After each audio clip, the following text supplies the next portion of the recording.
1강 시작하겠습니다. 자, 첫 번째 파트, 차트. 자, 넌 누구냐? 라는 제목으로 해서 강의를 시작하도록 하겠습니다. 자, 이번 파트 1은 세 가지로 구성되어 있고요. 우선 첫 번째, 왜 차트를 만들어야 하는가? 라는 부분. 그 다음에 데이터가 아닌 메시지에 집중해라. 라는 이제 소제목으로 갖고 있고요. 그 다음에 차트는 무엇으로 이루어졌는지 구성 요소를 살펴보도록 할 예정입니다. 자, 우선 첫 번째, 차트를 왜 만들어야 하는가 해서 차트 작성 목적을 우리가 이해를 하고 있어야 돼요. 자, 차트는 기본적으로 독자, 자, 우리가 회사에서는 이거 문서를 보는 대상이 이제 상사일 수 있고 경영진일 수 있죠. 그 다음에 어떤 뉴스라든가 이런 것들을 만든다면 독자가 될 수도 있겠죠. 그래서 독자를 이해시키기 위해서 차트를 만듭니다. 자, 왜 그러냐면 차트는 기본적으로 표라는 것이 필요합니다. 어떤 데이터를 가지고 있는 테이블이 필요한데 그걸 가지고 차트로 변형을 합니다. 자, 그런데 이 테이블만 가지고도 충분히 독자가 이해할 수 있다면 이 테이블만으로도 충분해요. 그런데 우리가 굳이 차트라는 걸 만들 때는 이 테이블, 그 표보다 어떤 더 쉽게 이해를 시키는 것이 목적이라는 것입니다. 그래서 그 차트는 글쓰기가 시작된 이후 꾸준히 사용돼 왔고요. 그 다음에 차트의 목적은 깨같은 글씨라든가 어떤 숫자가 이루어진 이 표를 해석할 때 독자에게 어떤 대신 해석을 해주는 어떤 쉽게 이해를 시켜주는 역할을 하고 있습니다. 자, 예를 들어서 예를 든다면 우선 이제 이런 표가 있어요. 이런 표가 있는데 여러분들이 예를 들어서 이 그 8개 연도 중에서 가장 매출액이 높은 연도가 언제인지 여러분들 파악을 한다고 해보십시오. 그러면은 이렇게 쭉 가서 가다가 그 다음에 이렇게 쭉 가면서 어떤 그 연도별로의 매출액을 비교하면서 어디가 높은지를 우리가 파악을 할 겁니다. 자, 번거롭죠. 이것을 차트로서 나타내 주는 겁니다.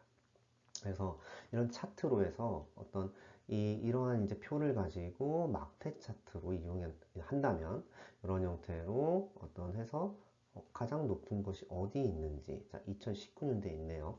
그래서 이 표에서 한눈에 파악하기 힘든 것을 이렇게 차트를 통해 가지고 한눈에 파악할 수 있게끔 보여주는 게 차트의 진정한 목적이다 라고 생각하시면 될 것 같습니다.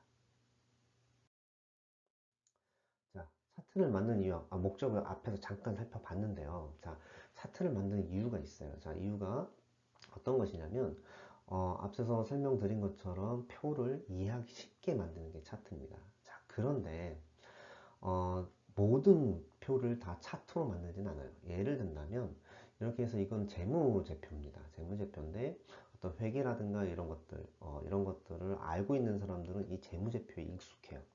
근데 무턱대고 이 재무제표를 차트로 만들게 되면 어떤 현상이 이제 벌어지냐면 이렇게 깨알 같은 글씨들, 그 다음에 이렇게 항목들이 많았을 때 이것을 차트로 만들면 되게 혼란스러워요.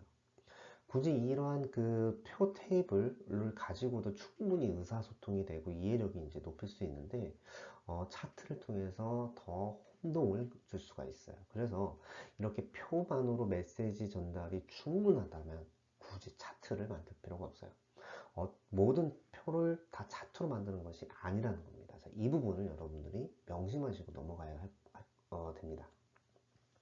자, 그래서 차트를 만들 때 득과 실을 따져봐야 되죠. 그래서 차트를 만든다고 그냥 만들어지는 게 아니잖아요. 어떤 테이블을 가지고 엑셀로 옮기고 그거를 엑셀로 어떤 종류의 차트를 만들지 또 고민도 하고 색깔도 넣고 제목도 달고 이렇게 해서 어떤 시간과 노력이 들어가요. 그렇게 시간과 노력이 들어가는데 만들 필요가 없다라고 하면 실이 더 많게 되는 거죠. 그래서 차트의 득과 실을 따져서 차트를 만들어야 할 때만 차트를 만드시는 것을 권장드립니다. 자, 차트를 만든 이유는 우리가 차트를 작성을 하지만 독자를 위한 것이라고 여러분들이 생각해 주셔야 돼요. 아무리 이쁜 차트, 고급진 차트라고 하더라도 독자가 쉽게 읽어주지 않으면 그 차트는 목적성을 잃게 된다는 점 여러분들이 생각을 하셨으면 좋겠습니다. 자, 두 번째, 차트는 작성자의 주장을 담아내는 것이에요.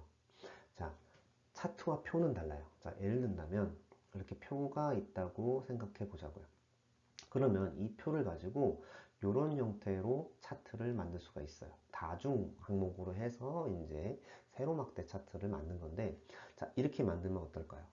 이 표가 더 보기 좋지 않을까요?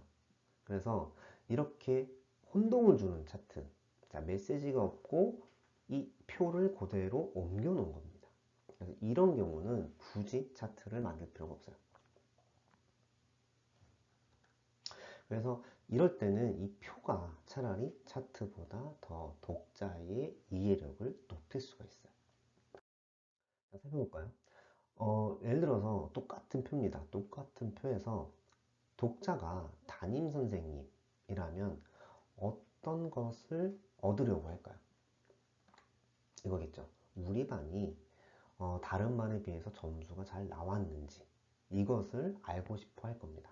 그러면 이럴 때는 차트를 만들 때, 자, 담임 선생님이 원하는 메시지, 주장을 가지고 이렇게 만들어 주는 거죠. 이런 궁금증이 답이 되려면 이러한 여러 반 중에 평균 점수만 가지고 차트를 만들게 되면 몇 반이 점수가 제일 잘 나왔는지 이것을 확인할 수가 있겠죠. 자, 또 하나 살펴볼까요? 만약에 독자가 수학 선생님이라면 어떨까요? 자, 영어, 국어, 과학 점수가 필요할까요? 아니면 이 위에 있는 반평균 점수가 필요할까요? 아니죠. 수학 선생님이 원하는 거는 몇 반이 수학 점수가 잘 나왔는지를 원할 겁니다. 그런다면 수학 선생님한테 차트를 보여줄 때는 수학 점수만 가지고 이렇게 차트를 만들어야 되겠죠. 자, 그래서 차트는 이러한 데이터, 테이블을 전부 다 보여주는 것이 아니라 독자가 원하는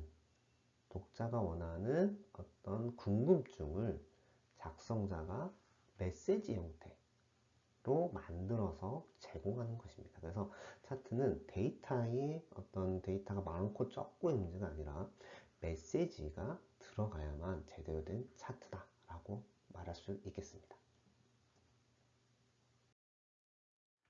자, 그래서 좋은 차트는 이겁니다. 독자가 관심 있는 주제에 맞게 이해하기 쉬운 시각적 표현으로 독자가 원하는 메시지를 전달하는 겁니다. 그래서 첫 번째, 차트의 작성 목적을 이해를 하고요. 그리고 차트의 종류를 선택을 하고, 그 다음에 세 번째로 전달할 메시지가 있어야 합니다. 자, 이 부분을 유념해 주시기 바라겠습니다. 자, 고생하셨습니다. 다음 시간에 뵙겠습니다.